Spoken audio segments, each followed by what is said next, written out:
नमस्ते, मेरा नाम डॉक्टर आशुतोष कुमार हुआ और मैं केयर हॉस्पिटल हैदराबाद में as a clinical director of cardiac electrophysiology कार्यरत हूँ।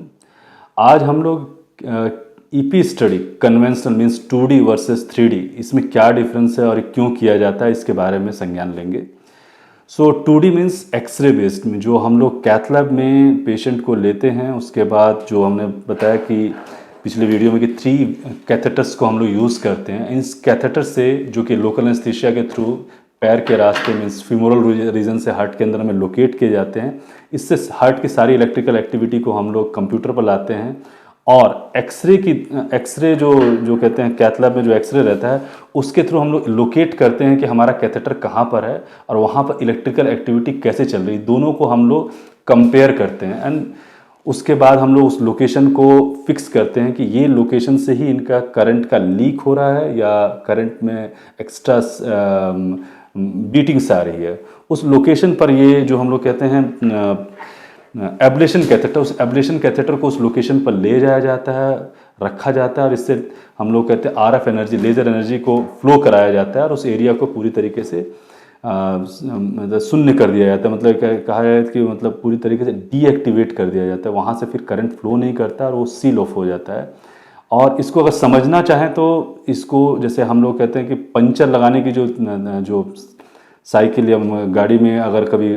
टायर में पंचर होता है तो पहले पंचर कहाँ लगाना है उसको लोकेट किया जाता है, जो कि हम लोग ईपी स्टडी से पता करते हैं। उसके बाद पंचर लगाना मतलब हम लोग जब वहाँ पर ईपीएस आरएफए के एनर्जी को देते हैं उस एरिया को हम लोग सील ऑफ करते हैं और फिर उसमें एयर डाल के चेक करते हैं कि कहीं और जगह पर है कि नहीं और उस जहाँ पर हम लोगों ने पंचर लगाया वो पूरा काम कर रहा है कि नहीं। तो ये 3 स्टेजेस रहते हैं। फर्स्ट स्टेज पता करना, दूसरा पंचर लगाना मतलब एब्लेशन करना, थर्ड स्टेज जहाँ पर उनका पंचर था या और कहीं जगह है कि नहीं उसको पता किया जाता है। 2D और 3D में एक लोगों को डाउट रहता है कि इन दोनों में क्या डिफरेंस है। तो लेट अस नो 2D में पूरी की पूरी जो ये चेक करने का जो सिस्टम होता है वो कंप्यूटर और एक्सरे पर डिपेंडेंट रहता है और expertise of the consult of the operator कि वो कितना प्रिसीजन से वो लोकेशन को पता कर पा रहा है। 3D में जो हम लोग इन्फॉर्मेशन गैदर करते हैं उसमें एक पार्ट आता है जिसमें हम लोग हार्ट की इलेक्ट्रिकल एक्टिविटी जो हार्ट के अंदर में इलेक्ट्रिकल एक्टिविटी उसको हम लोग मैग्नेटिक और इम्पीडेंस बेस्ड सिस्टम पर जनरेट करते हैं। मतलब एक तरीके से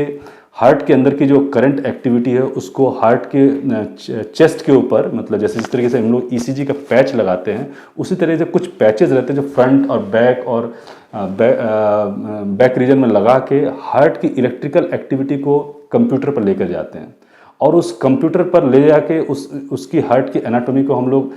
बनाते हैं। मतलब किस तरीके से हार्ट अंदर में उसकी करंट फ्लो हो रहा है वो उसको 3 डायमेंशनल रूप देते हैं और उसमें बहुत बड़ा रोल रहता है वो पैचेस, क्योंकि पैचेस जो चेस्ट पर लगाए रहते हैं फ्रंट और बैक, जिससे हार्ट की इलेक्ट्रिकल एक्टिविटी को हम लोग गैदर करते हैं और कंप्यूटर बनाते हैं। उससे हम लोग को एक प्रिसीजन मिलता है कि हार्ट में ये जो हम लोग कैथेटर लेके जा रहे हैं ये किस लोकेशन पर है और इसका नॉर्मल और एबनॉर्मल तारों से कितनी दूरी पर है। सो एबनॉर्मल तार और नॉर्मल तार जब नज़दीक रहते हैं तो ये बड़ा मुश्किल रहता है 2 डायमेंशन मीन्स एक्सरे पर डिसाइड करना है कि हम लोग कितनी डिस्टेंस पर, अगर बहुत नज़दीक हो। बट जब 3D में आते हैं तो ये जो डिस्टेंस रहता है मिलीमीटर का डिस्टेंस हम लोग बहुत इजीली मेजर कर पाते हैं and we get more precision. So 2D और 3D में मेजर डिफरेंस होता है प्रिसीजन, दूसरा होता है एक्सरे का एक्सपोजर कम और ना के बराबर रहता है, क्योंकि सारा चीज सिस्टम हम लोग पैच के थ्रू, मतलब ईसीजी पैच या कैथेटर के थ्रू हम लोग हार्ट का जो एनाटॉमी होता है ऑलरेडी जनरेट कर चुके होते हैं कंप्यूटर पर और हम लोग को पता होता है कि कहाँ पर हम लोगों को एब्लेशन देना है। दोनों में जो मेजर डिफरेंस आता है वो आता है कॉस्ट का और टाइम का। 2D सिस्टम में जो प्रोसीजर होता है चूँकि एक्सरे और एक्सपीरियंस पर रहता है सो थोड़ा फास्ट रहता है, लेकिन 3D में जो प्रोसीजर किया जाता है उसमें एक टीम वर्क का ज़रूरत होता है जिसमें कंपनी के लोग भी रहते हैं जो कि 3D का इंफॉर्मेशन को प्रोसेस करते हैं एंड सेम टाइम जो पैचेस लगाना और उसको मतलब कैलिब्रेट करना उसमें टाइम लगता है और एट द सेम टाइम ये जो पैचेस लगते हैं ये कॉस्टली होते हैं। लगभग 1 से 1.5 लाख का एडिशनल कॉस्ट पेशेंट को पड़ता है अगर वो 3D में जाता है। So with this information we meet you next time. 2D और 3D दोनों इंपॉर्टेंट प्रोसीजर्स है जो कि